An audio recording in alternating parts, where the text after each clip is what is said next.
the agencies in Nigeria that are regulating the petroleum industry, right? I have quite a list here, about 4 of them. I would like us to go through them one after the other. The Nigeria National Petroleum Company, NNPC. NNPC, we are all very familiar with NNPC. Okay. What are the duties of NNPC? We'll be looking at the duties of NNPC. We'll be looking at why NNPC was established. Maybe I should start from there. What are the objectives of NNPC? Why was it established? Objectives. Let's look at the objective of NNPC. All right. Now, NNPC was established as an instrument for accomplishing government's policy objective with respect to oil. Are you there?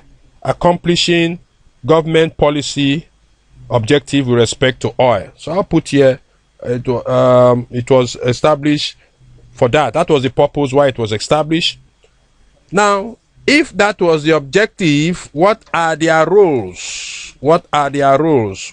What are their duties? So we'll look at NNPC again under duties.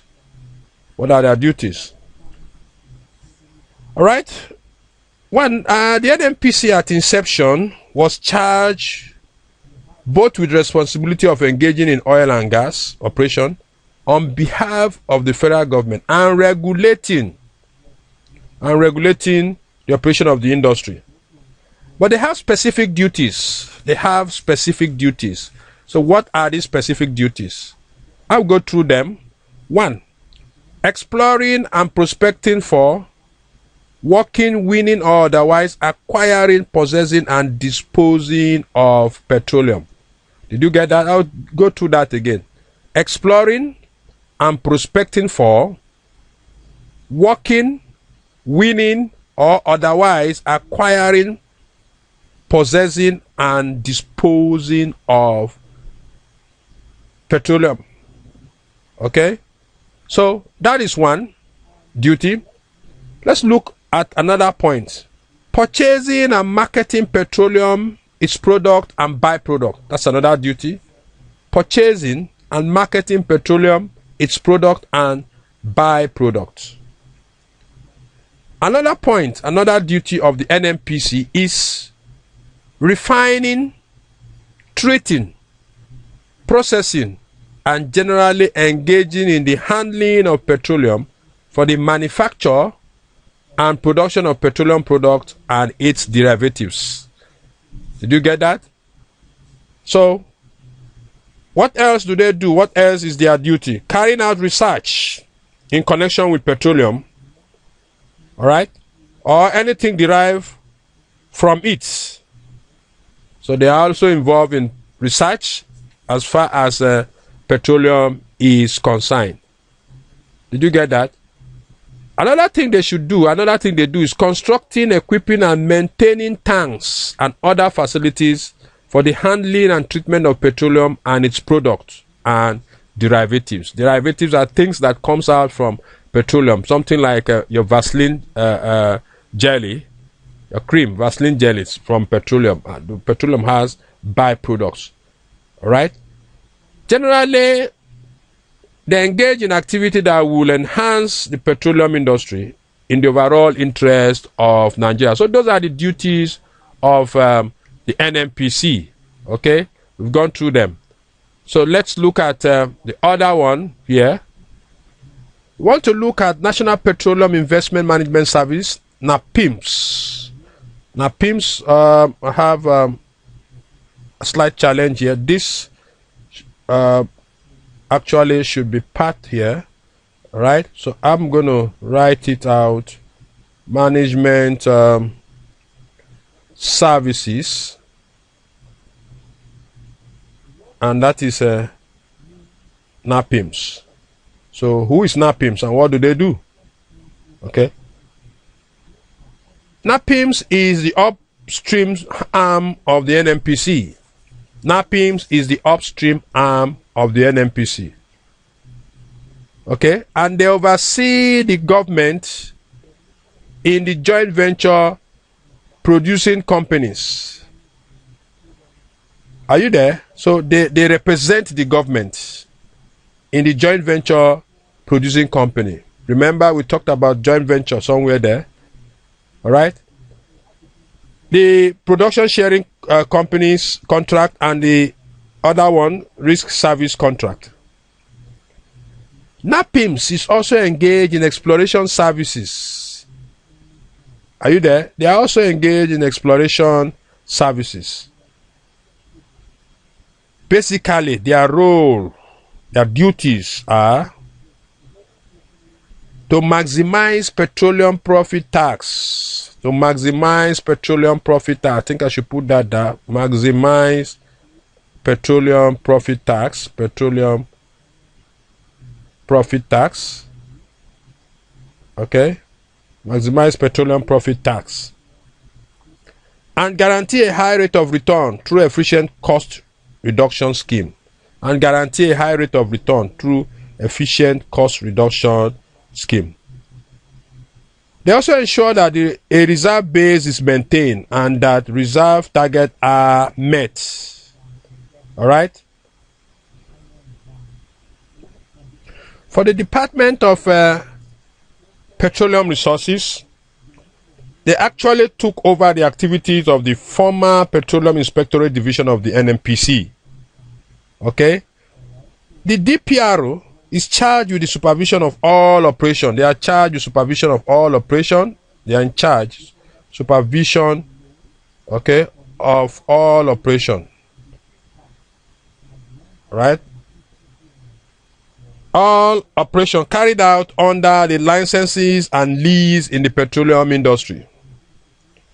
The DPRO is generally known as the agency that registers all company. That's the agency that registers all company seeking to carry out business in the oil and gas industry.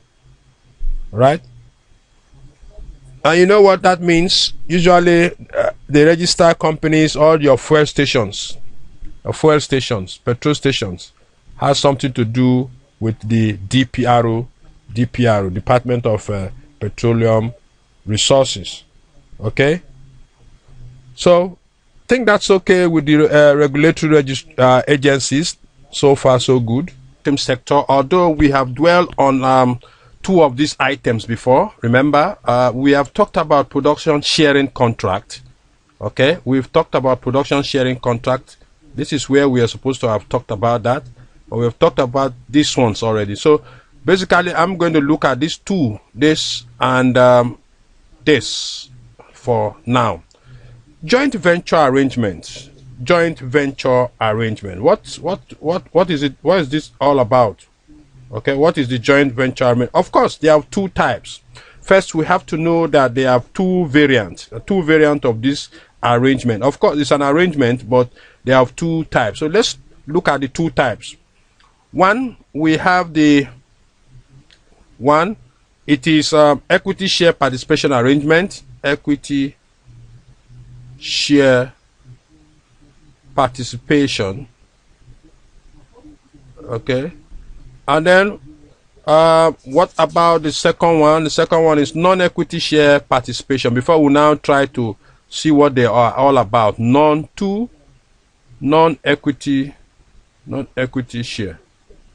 share participation. So what are they all about? What is it about? So we'll now go through them one after the other. For equity share, under this arrangement, I mean, a separate legal entity in the form of a limited liability company is formed by a multinational company and the federal government through its agency. Are you getting it? So joint venture. So the multinational and the federal government will now form an entity, a limited liability company. The new company now draws, as may be agreed, from the financial and human resources of the shareholders. Did you get that? So this company is like the middleman. There's the federal government on one side, the foreign company on one side, two of them coming together to set up a company, and this company will now get its resources, both human and otherwise, from the two shareholders, that's the federal government and the foreign company. Okay? The management board representation of the company is usually based on the party's equity interest in the company. So the board depends on the equity of the two persons, that's the federal government and what do you call it, the NNPC. NNPC, federal government and the foreign company, okay, through NNPC. So NNPC represents the federal government, and then the foreign company also will be there, okay. Most of the companies that fall into these categories are service companies, and then the NNPC, what is their share there? The NNPC acquired 36% equity or more, right? Acquired 36% equity or more in most of these service company. Are you there? So that is what the joint venture JV arrangement is all about. It was one of these arrangements that led to the formation of the Nigerian Liquefied Natural Gas Company, NLNG. Remember? So that is that. Let's look at, okay, I said we have looked at the production sharing contract before. Let's go back to where we talked about it. Let me confirm that. We did talk about it here, production sharing contract and the risk service contract. So go through that tutorial. You will see what, you will hear what I have discussed on that. This other point here is actually not an arrangement, but I think we should just dwell on it. Sorry, we're looking at oil and gas trade zone. The federal government established what we call the oil and gas export free zone. Okay, oil and gas export free zone. All right, and that is OGF,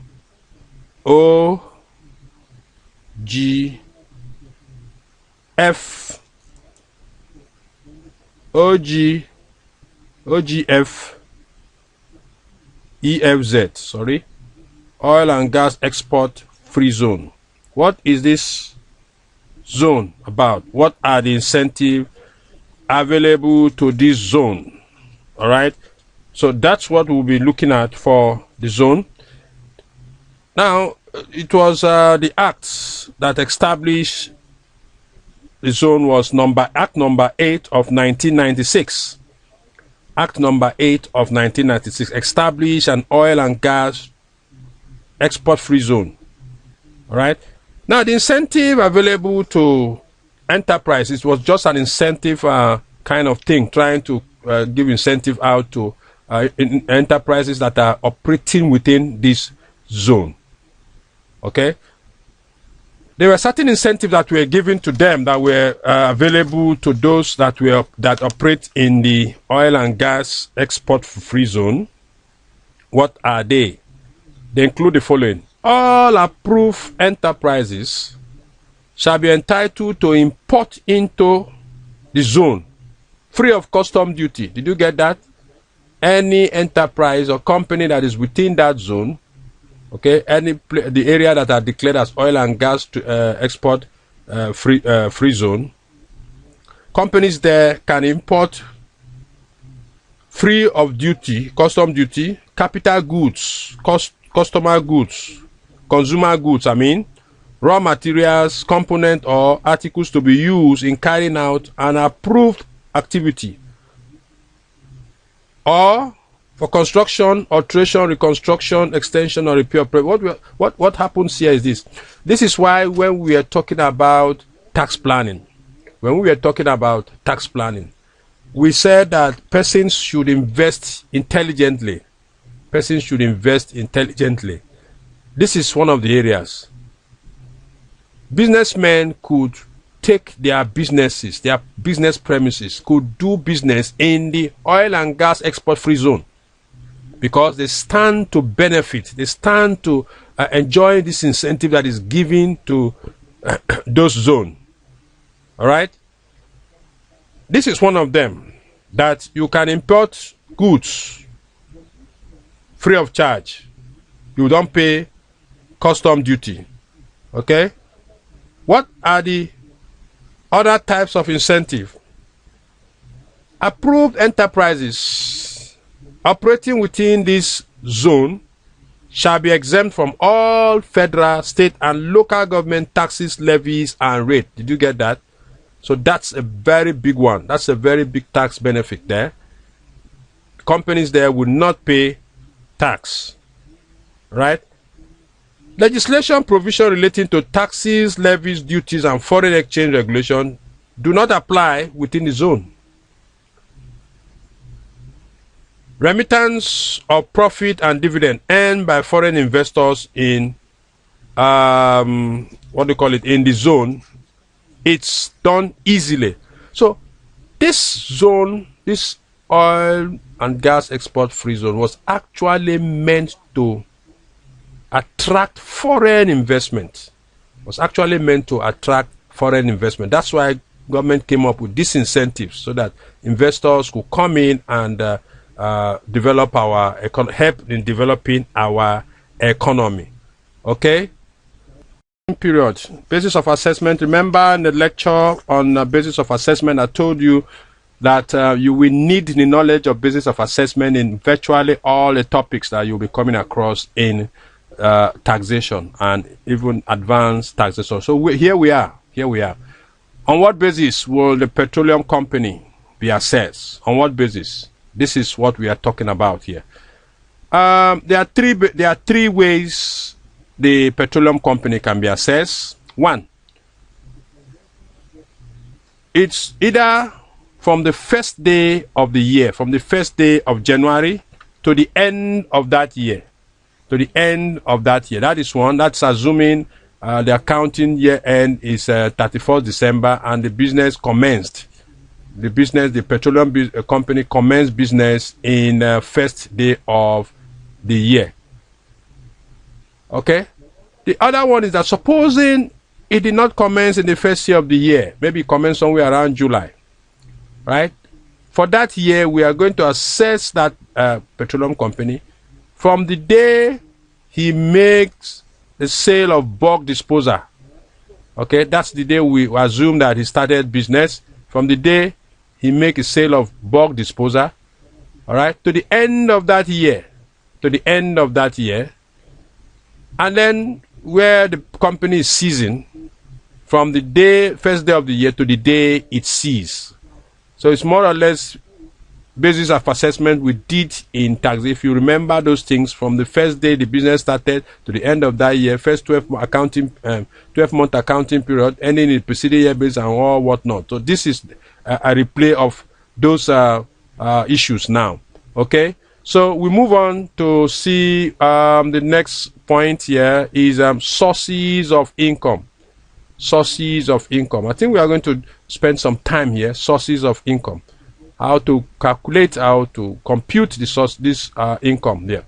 We are looking at the sources of income of a petroleum company, and we have four of them. From the sale of crude oil, all right, chargeable oil disposed, natural gas sold, and other income. So here we go. Proceed of sale of crude oil. What's the meaning of that? The proceed of sale of crude oil is obtained by multiplying the number of barrels produced by the selling price. So I can come here and say is equals to number of barrels produced,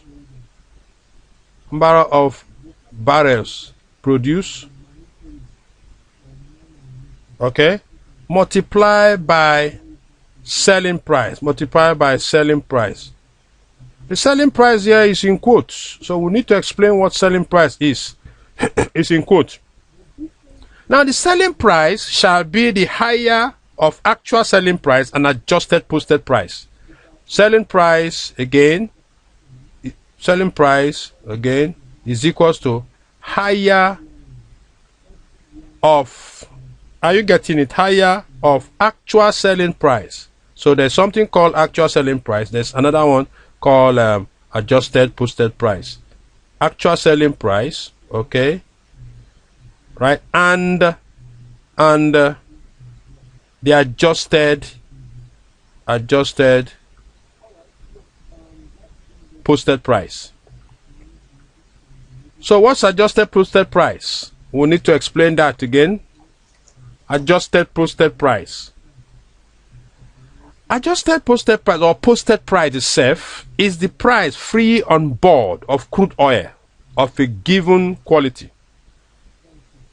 Can I find a space to put that? I think I should do that here. Posted price.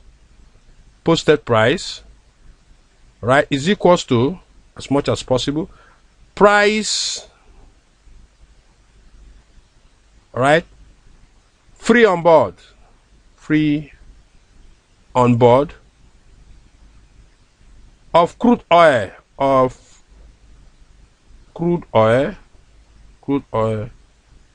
a given quantity, and quality and gravity of a given quality and gravity. Okay, so it is usually an agreed amount between the federal government, that is the NNPC, and the petroleum company. Okay, such agreements will provide for what? Will provide for adjustment in the posted price. That's why we come about adjusted posted price. Okay, depending on the gravity of the oil at the point of production. After adjusting the posted price, then the adjusted posted price will be used in computing the proceeds of sale. Okay, so that is that. We will appreciate this. I will bring in question. I will bring in a question that we have to show us how to arrive at this. Okay. Now let's look at value of chargeable oil disposed. Value of chargeable oil disposed. This one is relevant. It's relevant where the petroleum companies engage in refining, and the petroleum company supplies its refinery with crude oil. Are you there? The value of chargeable oil for the purpose of computing tax is the aggregate of the following. Did you get that? So in this case, one, there's a refinery, okay, and the refinery is being supplied crude oil. The company supplied refinery crude oils. Supply of crude oil. So we are now saying, what's the value of chargeable oil? The crude oil that is taken to the refinery, right, is what we see as a chargeable oil. And it's made up of a component, right? One, the value of the oil for the purpose of royalty. The value of the oil for the purpose of royalty. So you are going to bring in, under exam condition, if you want to compute your value of chargeable oil, you first bring up the value of oil for the purpose of royalty, if you have it in the question. All right. Cost of extraction of the oil. Cost of extraction of the oil. The cost of transportation and storage. The cost of transportation and storage. Cost of maintenance of pipeline. By the time you aggregate these four items, you will be having the value of chargeable oil disposed. Okay? And there is some technical aspect here that we need to talk about. We need to talk about this. For the value of oil for the purpose of royalty, the first one is obtained. That one, the value of oil for the purpose of royalty, is obtained by multiplying the number of barrels produced by the APP. What is APP? Adjusted posted price. After adjusting the number of barrels produced with internal usage by the company loss through evaporation and return to the field of operation for production. I think I would like to put down that your value for the value of oil, value of chargeable oil, the value of chargeable oil. Okay, sum up the following. I think this will help. Sum up. 1. What I use oil for royalty. Oil for royalty. Sum up 1. Oil for royalty. So I'll come down and put, where is it? Oil for royalty. Oil for royalty. Royalty. Bring that in. Cost of extraction. 2. Cost of extraction. You will be given in the exam. Cost of extraction. 3. Cost of transportation and storage. 3. Cost of transportation. Transportation and storage. Okay, bring that in here. Number 4. Number 4 is cost of maintenance of pipeline. Cost of maintenance of pipeline. Sorry, I will have to go this way. Pipeline. Bring it up. So when you add all of them together, what you have is value of chargeable oil. Value of chargeable oil. What of importance is this first one here. This one. This is what I'm going to further analyze or bring down. That the value of oil for royalty is gotten from this formula. Okay? Q quantity minus Q1 plus Q2 plus Q3. Okay? Multiply